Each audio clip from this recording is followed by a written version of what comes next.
직업상담사 2급 초단기 합격 비법 1차 시험 합격만을 목표로 제작된 내용입니다. CBT 보고문제 출제 내용을 추가로 반영해서 업데이트했습니다. 관련 자료나 링크는 동영상 아래에 정보창과 고정 댓글에 넣어두겠습니다.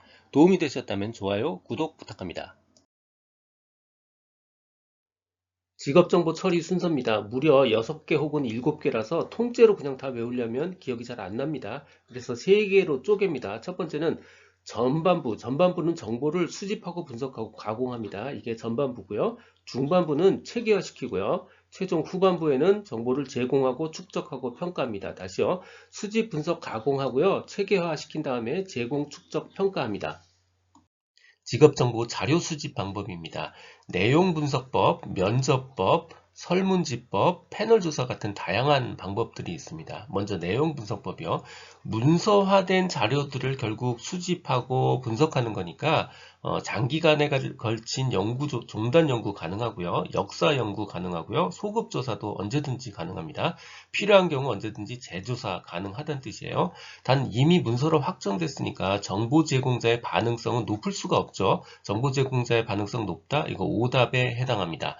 면접법이요. 면접법 중에 표준화된 면접법은 비표준화된 면접법보다 신뢰도는 높지만 타당도는 낮습니다. 이미 표준화됐다는 것은 이미 정해졌다는 뜻이에요. 그러니까 정해진 걸 다양한 사람들한테 물으니까 결국 타당하지 않은 질문도 할 수밖에 없죠. 그러니까 표준화된 면접은 타당도가 낮아집니다. 표준화된 면접이 타당도가 높다. 이거 오답이에요. 면접법은 질문지법보다 응답 범주의 표준화가 어렵고요. 1대1로 만나니까 제3자의 영향 배제할 수 있습니다. 표준화 면접에는 개방형 질문, 폐쇄형 질문 모두 사용할 수 있어요. 면접자에 따라서 내용에 따라서 치우침, 편의가 생길 수 있습니다. 이거 편향이라는 단어인데 심리학에서는 편의라는 단어로 쓰고요. 영어로는 바이어스예요. 그러니까 치우침이 생길 수 있다 이렇게 생각하시면 돼요. 전문가가 하는 게 아니고 자원봉사자가 면접을 한다면 이 경우에 개방형 질문을 사용하는 게 쉽지 않습니다. 적합하지 못합니다. 자료 수집 방법의 설문지법입니다. 폐쇄형 질문의 응답 범주, 그러니까 선택지는 빠지는 부분이 없이 포괄적이어야 됩니다. 예를 들어서 좋다와 보통이란이 있는데 싫다가 없어요. 그러면 이건 포괄적인 게 아닙니다. 그리고 상호 배타적이어야 됩니다. 하나만 선택할 수 있어야 돼요. 2번도 맞고 3번도 맞으면 안 되는 거예요. 이중 질문은 배제돼야 되고요. 응답자 이해 능력에 맞춰서 설문 문항이 작성돼야 됩니다. 개방형 질문인 경우에 조사 대상자가 말하는 내용을 의역이나 요약 없이 그대로 기록해야 됩니다. 다시요. 개방형 질문 기록할 때는 그대로 기록해야 돼요. 해석을 하거나 요약하는 거 이게 오답입니다.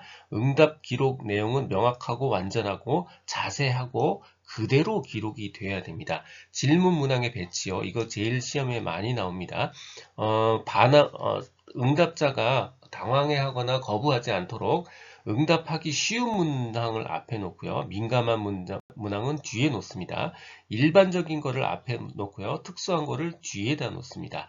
신뢰도 측정을 위해서 짝으로 된 문항들은 분리시켜야 됩니다. 자료 수집 방법입니다. 면접조사, 전화조사, 우편조사가 있고요. 직접 체험법도 있어요. 하지만 직접 체험법은 누구나 접근할 수 있는 방법이 아니니까 접근성이 가장 떨어지는 방법입니다.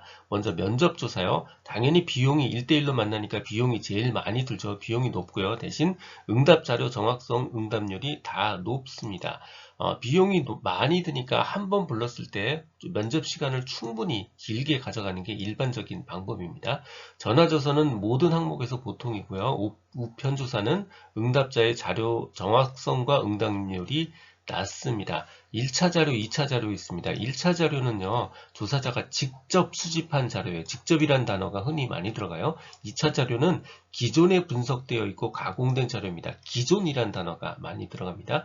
1차 자료에는 면접 자료, 설문 자료, 직업안정기관 이용자로부터 직접 수집한 자료, 이게 1차 자료고요. 2차 자료는 통계조사, 업무통계, 신문 등 보도기사, 구직표, 구인표 이런 것들이 2차 자료에 해당합니다.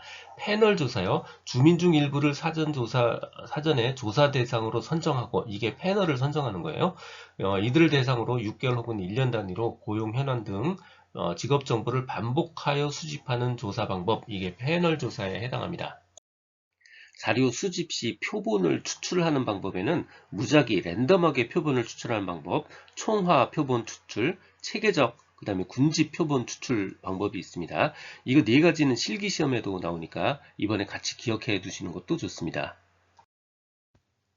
듣고 계신 강의는 직업상담사 2급 초단기 합격 비법의 핵심 이론 파트입니다. 교재에는 2002년부터 지금까지 20여 년간의 모든 문제를 분석해서 2200여 개의 필요한 모든 문제를 주제별로 모았습니다. 이론서와 문제집을 한 권으로 완성한 문제 기반 학습지입니다. 이 한 권만으로도 완벽한 수험 준비가 될 수 있도록 했습니다. 동영상 아래 댓글에 구매 링크를 넣어드렸습니다. 직업정보 수집 시 유의사항요. 명확한 목표를 세우고 계획적으로 수집해야 됩니다.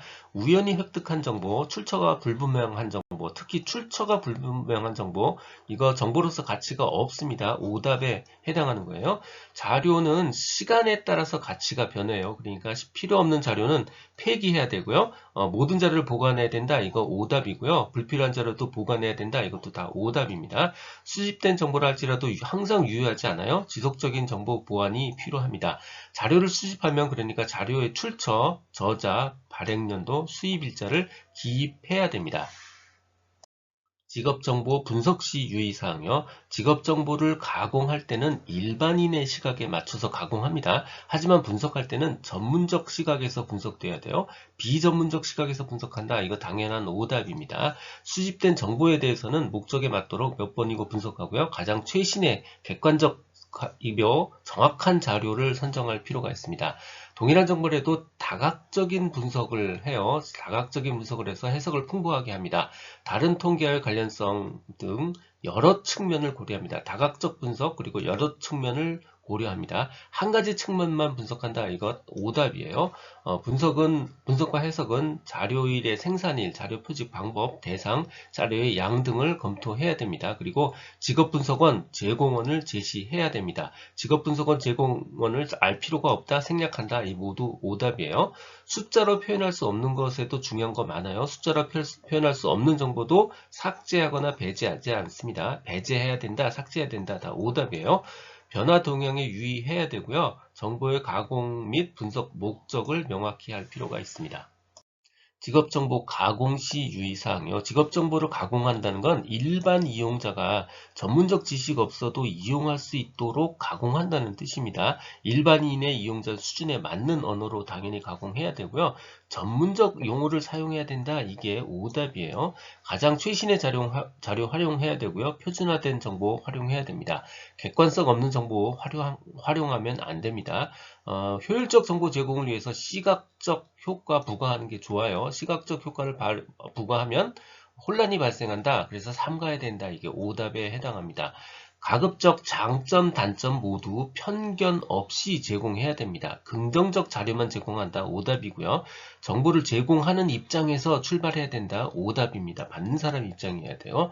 직업에 대한 장점만 제공한다. 이것도 마찬가지로 오답에 해당합니다. 정보를 공유하는 방법과도 연계되어 있어요. 그래서 제공 방법에 맞춰서 적절한 형태로 제공해야 되고요. 정보를 제공하는 공유하는 방법을 강구해야 되는 단계입니다.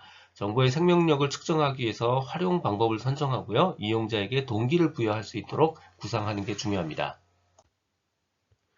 직업정보 제공 시 유의사항요. 내담자의 필요와 의사를 고려해서 직업정보를 제공하는 겁니다. 그냥 모든 내담자한테 직업정보를 우선적으로 제공한다. 이거 얼뜻 그럴듯해 보일 수도 있지만 기억해둬야 될 오답입니다.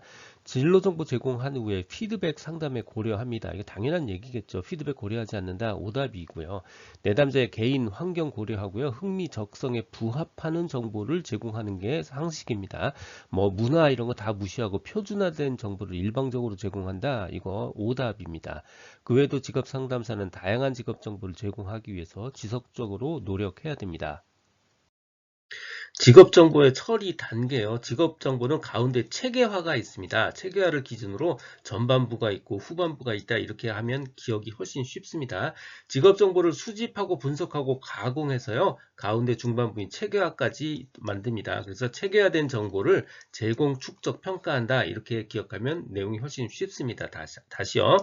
정보를 수집하고 분석하고 가공하고요. 그렇게 해서 결과를 체계화시킵니다. 체계화된 정보를 제공하고 축적하고 평가한다. 이렇게 처리 단계를 기억하시기 바랍니다.